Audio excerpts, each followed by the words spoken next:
হ্যাঁ এভরিওয়ান, কেমন আছো সবাই? আজকে শিখবো 4 মিনিটস মেকআপ আইডিয়া। দেখো, সবার প্রথমেই বলি আমি মেকআপে তেমন কিছুই জানি না, তাও কিছু একটা করতে হবে, যেহেতু সবাই আমরা চাই নিজেদের সুন্দর রাখতে এবং দেখাতে। প্রথমেই ময়শ্চারাইজার অ্যাপ্লাই করে নিলাম। তার আগে অবশ্যই ফেস ওয়াশ করে যে কোনো মাস্ক তোমরা ইউজ করে নিতেই পারো। লিপ বাম, যেটা ছাড়া আমি এক মুহূর্তও চলতে পারি না। তারপর একটু খোঁজাখুঁজি চলছে। হ্যাঁ, পেয়ে গেছি। এরপর চাঁদের পাহাড় ঢাকতে হবে, তাই কনসিলার অ্যাপ্লাই করব। যেই পার্টগুলোয় মনে হচ্ছে ডার্ক স্পট সেখানে অ্যাপ্লাই করে নিলাম।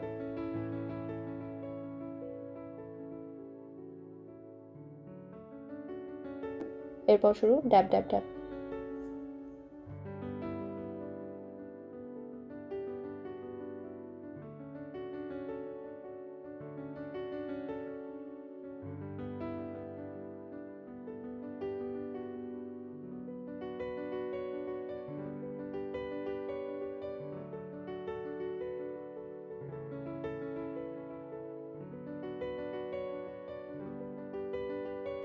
এটা একটা প্রাইমার প্লাস হাইলাইটার, যেটা আমাকে আগে ইউজ করতে হতো, বাট ভুলে যাওয়া আমার একটা স্বভাব।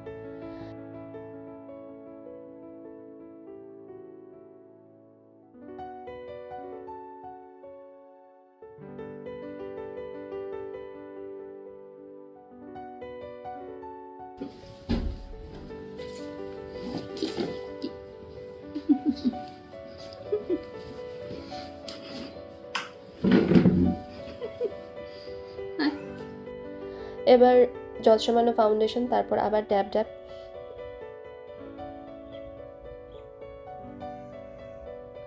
তোমরা কমেন্ট করে জানিও তো, যে কোনো মেকআপেই তোমাদের ফেভারিট পার্ট কোনটা?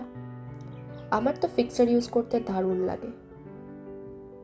আচ্ছা, তোমরা কতজন আছো যাদের মেকআপ করতে একদমই ভালো লাগে না?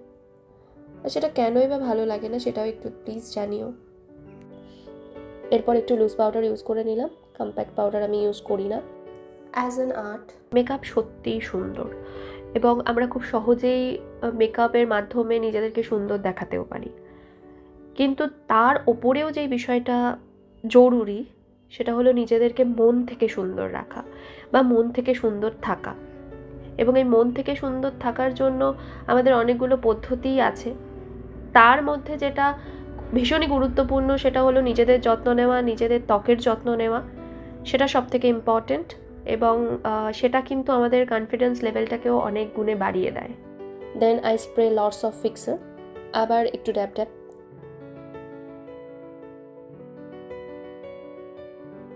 এরপর আইব্রোজ পার্ট, তেমন কিছুই করি না, দেখতেই পাচ্ছ।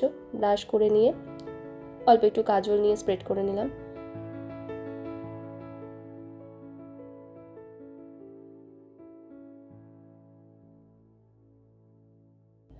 Most passionate part ever, eye makeup, যেটা আমি অফ ক্যামেরা করে নিয়েছি।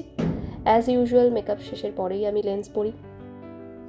এই তোমরা যারা আমার মতো আছো, যারা লেন্স পরতে খুবই পছন্দ করো বা এক প্রকার বাধ্য হয়েই পড়ো, মানে চশমা ছাড়া চলতেই পারো না, তারা এই লেন্স হোল্ডিং কিটটা কিন্তু অবশ্যই কিনে নেবে, কারণ এটা দিয়ে খুবই হাইজিনিক ওয়েতে এবং খুব ইজিলি লেন্স অ্যাপ্লাই করতে পারবে। ভিডিওটা কেমন লাগলো অবশ্যই জানাবে। যদি বোর হও সেটাও জানাবে, যদি খারাপ লাগে সেটাও জানাবে, আর যদি ভালো লাগে অবশ্যই সেটা জানাবে। এরপর ফাইনাল রেজাল্ট দেখতেই পাচ্ছ। Thank you for watching till now. Bye by.